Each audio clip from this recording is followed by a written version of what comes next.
Hello everyone, class 8 তোমাদের বাংলার বিষ্ণুদের লেখা পরবাসী কবিতাটি আজকে আমি তোমাদের সাথে আলোচনা করছি। দুই দিকে বন, মাঝে ঝিকিমিকি পথ, এঁকে বেঁকে চলে প্রকৃতির তালে তালে। তাহলে কি বলছে যে দুই দিকে বন, মাঝে ঝিকিমিকি পথ। তাহলে দুদিকে বন আর মাঝখানে কি বলছে, মাঝে ঝিকিমিকি পথ। তো এটা কেন বলা হচ্ছে যে মাঝে ঝিকিমিকি পথ?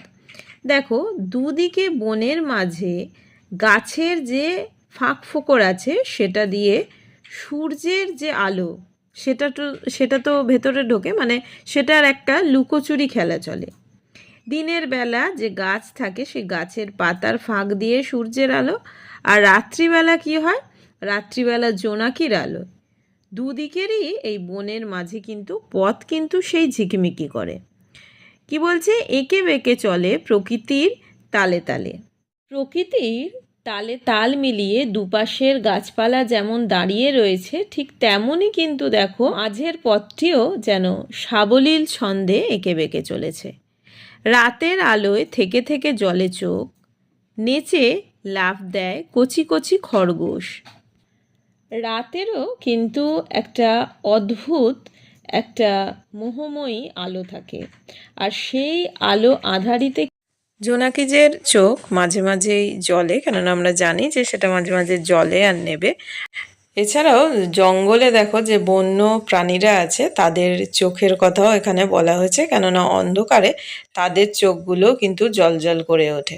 তো সেটার কথাও কিন্তু এখানে আমরা বলতে পারি। তারপরে দেখো, কচি কচি যে খরগোশ, সেই খরগোশেরা আনন্দে নৃত্যের তালে তালে যেন লাফিয়ে চলেছে। নিটোল টিলার পলাশের ঝোপে দেখেছি হঠাৎ পুলকে বন ময়ূরের কত্থক। তাঁবুর ছায়ায় নদীর সোনালি সেতারে মিলিয়েছি তার সুষমা। টিলা অঞ্চলে সাধারণত দেখবে কাঁকুড়ে যে মাটি, সেই মাটি দেখা যায়। এ মাটিতেই কি বলেছে, পলাশ গাছের কিন্তু আধিক্য বেশি। সেই নিটোল যে টিলা, সেই নিটোল টিলায় পলাশ ফুলের যে ঝোপ হয়ে থাকে, সেখানেই হঠাৎই আনন্দ পুলকে বন ময়ূরের যে পেখম তুলে নাচ, তা যেন কথক নৃত্যকেই স্মরণ করিয়ে দেয়। মাথা গোজার ক্ষণস্থায়ী ঠাঁই যে তাঁবু, তার ছায়ায় নদীর তরঙ্গে সোনালি সেতারের মতো যে সঙ্গীত সুষমা এবং বন ময়ূরের নৃত্য, তা যেন সব দেখো একই সাথে একই সুরে একদম মিলেমিশে গেছে, সেটার কথাই এখানে কিন্তু বলা হচ্ছে। এবার কি বলছে, চুপি চুপি আসে নদীর কিনারে জল খায়, শুনেছি সিন্ধুমণির হরিণ আহ্বান। চিতা চলে গেল লুব্ধ হিংস্র ছন্দে, বন্যপ্রাণের কথাকলি বেগ জাগিয়ে। কি বলছে, সন্ধেবেলায় চারণভূমির কিনারে চঞ্চলা হরিণী নদীতে চুপি চুপি আসে, এসে কি করে, জল খায়। ঠিক এই মুহূর্তে কবির স্মরণে আসে অন্ধমুনির তৃষ্ণা নিবারণের জন্য তার পুত্র সিন্ধুমণির নদী থেকে কলসি করে জল তোলার শব্দের কথা। হরিণের জলপানের মতো সিন্ধুমণির কি নদী থেকে জল তোলার শব্দ কিভাবে একজন শিকারীকে প্রলুব্ধ করে, আহ্বান জানায়, সেটা কিন্তু কবি সুন্দরভাবে এখানে ফুটিয়ে তুলেছেন। চিতাও দেখো তার বিহার সেরে ফেরে যেন, বুনো একটা অদ্ভুত ভয়ঙ্কর কথাকলি নাচের মতো বেগবতী ছন্দে চিতা কি করে চলে যায়। এখানটা আর একটুখানি আমি এক্সপ্লেন করি। দেখো, এইখানটা একটুখানি বলি যে সুডল কাঁকুড়ে মাটির টিলায় পলাশ ফুলের বন্যা দেখে হঠাৎ আনন্দ আতিশয্য, যে এই প্রসঙ্গে কিন্তু বনময়ূরের যে কত্থক নৃত্যশৈলীর কথা, আর এই জঙ্গলের বাঘ চিতার লোলুপ এবং হিংস্র ছন্দে চলে যাওয়ার প্রসঙ্গে একটা অদ্ভুত ভয়ঙ্কর কথাকলি নাচের মতো বেগবতী ছন্দের কথা কিন্তু কবিতায় এসেছে। কথাকলিতে চোখ এবং অঙ্গ প্রত্যঙ্গের কিন্তু প্রয়োগ বেশি থাকে, এটা আমরা অনেকেই জানি। সেই জন্যই কিন্তু চিতার ভঙ্গির সঙ্গে এখানে বেশ মিল। কত্থকের অনুচ্চারিত দেহ ভঙ্গি গ্রীবা সূচনায় ময়ূরের ছন্দ কিন্তু মিলে যায়। এখানটা খুব সুন্দরভাবে কিন্তু কবি এখানে ফুটিয়ে তুলেছেন। সন্ধ্যার অন্ধকার ঘন হবার আগে পশুরা কি করে, জলপান করতে আসে। তখনও হরিণও আসে নিঃশব্দে। কিন্তু জলপানের শব্দ কি হয়, যে একদম যে নির্জনতা সেইটা কিন্তু ভঙ্গ করে। হরিণের জলপানের দৃশ্যটি কবি মনে রামায়ণের যে কাহিনী সেই স্মৃতিটাকে কিন্তু জাগিয়ে তোলে। মুনিপুত্র সিন্ধুর কলসিতে জল ভরার শব্দ হরিণের জলপানের যে শব্দভ্রমে তাকে বাণবিদ্ধ করে। দশরথের হত্যা করার কাহিনী দেখবে রামায়ণের কিন্তু আদিকাণ্ডে বর্ণিত। হরিণের জলপান ধ্বনি কবি মনে সেই স্মৃতি জাগায় বলে কবিও যেন সিন্ধু মুনির হরিণের আহ্বান শুনতে পান। তারপরে দেখো, কোথায় সে বন বসতিও কই বসেনি, শুধু প্রান্তর শুকনো হাওয়ার হাহাকার। জঙ্গল সাপ, গ্রাম মরে গেছে, শহরের পত্তন নেই, ময়ূর মরেছে পণ্যে।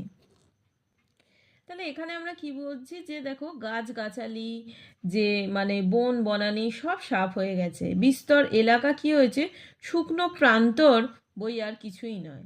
বসতি উঠে গেছে, সজীব নয়, কেবল শুকনো হাওয়া হাহাকার করে ফেরে।